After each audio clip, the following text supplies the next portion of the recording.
আসসালামু আলাইকুম। গত রাত থেকে বৃষ্টি এবং ঝড়ের প্রভাবে ধানের জমির কী পরিস্থিতি দেখার জন্য সকাল সকাল চলে আসলাম ধানের জমি। এসে দেখি পুরাই অবস্থা খারাপ, ধান একেবারে সব পড়ে গেছে এবং বৃষ্টির পানিতে এতই পানি হয়েছে, পানি জমে গেছে। তো আমার জমির, শুধু আমার নয়, আমার আশপাশের জমিগুলো সবগুলোই ধান পড়ে গেছে। তো দেখেন, এবং এমনভাবে পড়ছে একটার পর আরেকটা, আরেকটার পর আরেকটা, এবং সাথে পানি জমে গেছে। এই পানিগুলো বের না করলে ধানগুলো নষ্ট হয়ে যাবে। তা আমি পানিগুলো বের করবো, এর জন্য ড্রেনগুলো পরিষ্কার করতে এবং ভেলি দিয়ে দিতে হবে। তো আমার সাথেই থাকুন এবং ভিডিওটি দেখুন আমি কিভাবে ড্রেনগুলো পরিষ্কার করি। তো চলেন দেখেন।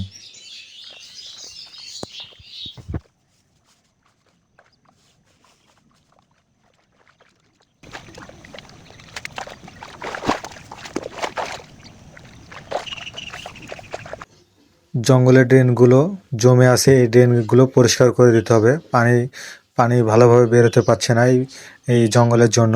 তো এখন আমি ড্রেনগুলো পরিষ্কার করে দেব।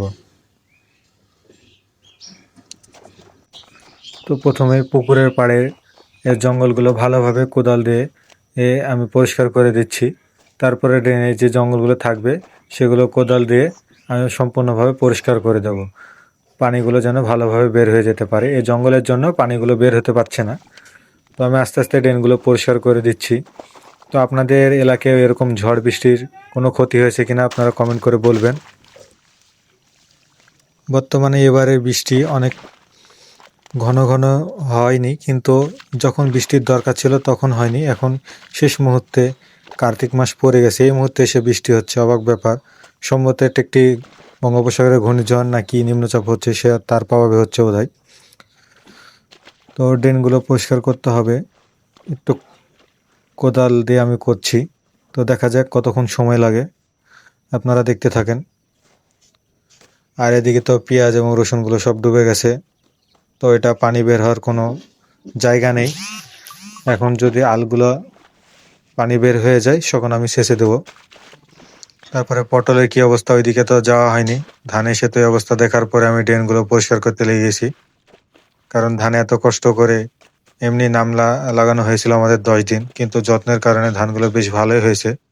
তো শেষ মুহূর্তে এসে এরকম ঝড় এবং বৃষ্টির কবলে ধানগুলো সব পড়ে যাবে ভাবতেও পারিনি। আমি কয়দিন আগেই সেচ দিয়েছিলাম জমিটা, 2-3 দিন হবে। তারপরে আবার বৃষ্টি, অতিরিক্ত বৃষ্টির কারণে শুধু আমার না, আশপাশে সবারই জমিতে একেবারে অবস্থা কাহিল। তো দেখেন কত পানি। তো এই ধানগুলো মাঝে মাঝে আমি ভেলি দিয়ে দিলাম, এভাবে পানিটা একটু পারলে এপাশ দিয়ে একটু নিচু করে দেবো, যদি পানিগুলো বের হতে সমস্যা হবে, এজন্য নিচু করে দেবো। এদিকে একটু উঁচু ছিল, ওইদিকে মাঝখানের দিকে নিচু, তো এই জন্য আমি একটু পরিষ্কার করে দেবো পরবর্তীতে কোদাল দিয়ে, যেন পানিগুলো সম্পূর্ণ ভালোভাবে বের হতে পারে। পানি জমে থাকলে ধানের ভিতরে পচে যাবে। তো আপনারা যাদের জমিতে এরকম ধান পড়ে গেছে অবশ্যই পানিগুলো নিষ্কাশনের ব্যবস্থা করবেন, নাতে এত কষ্টের ফল সব বৃথা যাবে, পচে যাবে। তো ধানের ক্যালানগুলো পরিষ্কার করে দিলাম এবং এই যে ভেলি দিয়ে দিয়েছি কিছু দূর পর্যন্ত, যেন পানিগুলো নামতে সুবিধা হয়। এই দেখেন ভেলি করে দিয়েছি, পানিগুলো নামতেছে। কিন্তু আকাশে প্রচুর মেঘ, আবার বৃষ্টি হলে আল্লাহ জানে ধানগুলো হবে কি হবে না। এবার কি যে হচ্ছে আল্লাহ মাহমুদই ভালো জানে। ধানগুলো যদি আর একটু পেকে যেত তারপরে পড়লে অসুবিধা হতো না। হালকা একটু কাঁচা আছে অবশ্য, কারণ আল্লাহ যা করে ভালোর জন্য করে। ড্রেনগুলো পরিষ্কার করে দিয়েছি, দেখা যাক কতক্ষণ সময় পানিগুলো নামে।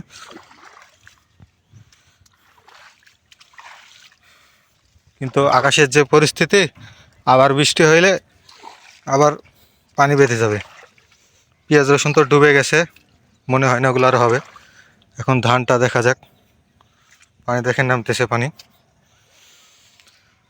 খুবই দুঃখ লাগতেছে, ধানে অনেক কষ্ট করেছি, ধানে অনেক পরিশ্রম করেছি, আমাদের ধানগুলো অনেক পানির অভাব দিইনি, কিন্তু এখন পানিতে দেখেন নষ্ট করতেছে। তো দেখা যাক পানি কতক্ষণে নামে, ড্রেনগুলো পরিষ্কার করে দিয়েছি। তো আজকের ভিডিও এখানে শেষ করতেছি।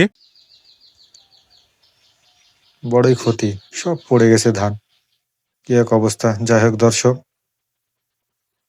কৃষকের খুবই কষ্ট। আজকে এখানে বিদায় নিচ্ছি। ধানের সার্বিক পরিস্থিতি আপনাকে পরবর্তীতে ভিডিওতে জানাবো। জানি না ধানগুলো ভালো থাকবে কিনা। আকাশের পরিস্থিতি দেখেন, আকাশ খুব কালো। আবার যদি বৃষ্টি হয়, পানি এগুলো কখন নামবে ঠিক নাই। তো পরবর্তী ভিডিওর মাধ্যমে আপনাদের কাছে তুলে ধরবো ধানের কি পরিস্থিতি। তো আসসালামু আলাইকুম। সবাই আমার চ্যানেলটি সাবস্ক্রাইব করে দেবেন।